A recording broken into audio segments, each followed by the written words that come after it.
बारिशें रहमत बनी हैं, तो कहीं पर मैनेजमेंट की थोड़ी सी गफलत की वजह से शहरियों के लिए इन बारिशों में जो है वो मुश्किलात जो हैं वो बढ़ गई हैं। अगर दीना तहसील जो है उसकी बात करें तो वहाँ पर होने वाली बारिशें जो हैं, उसके बाद इकबाल टाउन जो दीना का है उसकी सड़कें तालाब का मंजर पेश करने लगी हैं। बारिश के बाद कई दिनों तक गलियों में गंदा और बदबूदार पानी खड़ा हो जाता है, जिसकी वजह से रिहायशियों का घर से बाहर निकलना मुहाल है। स्कूल पढ़ने वाले बच्चों और राहगीरों के कपड़े नापाक हो जाते हैं। इलाका मुकीनों ने केटू टीवी से अपने ख्यालात का इजहार कुछ इस तरह किया। हमारा हालात देख लो क्या है, हम बिल्कुल पानी में डूबे हैं। 5 वक्त नमाज पढ़ते थे, हम तो नमाज पे भी जाते रहे। वही हम तो रात को काम पर जाते हैं तो पानी के अंदर से जाते हैं। किधर गए हैं यार, वो कुछ भी नहीं कर रहे हमारे लिए।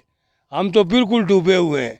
है कि ये महल्ला इसके अंदर आकर तको कि हालात है, पिछले पासे तको तो इंसान वास्ते या आवाम वास्ते बराए मेहरबानी इस चीज़ की तवज्जो की जाए। देखें इधर क्या हालात हो गए हैं इनके, कितना महल्ला इधर बस रहा है। एक साडा चाचा है, बुजुर्ग आदमी है, उसने ये सामने दुकान डाली हुई है किराने की। वो साइकिल पे सामान लेके आता है मंडी से और इस चिकड़ में रोज़ गिरता है, एक दिन नहीं रोज़।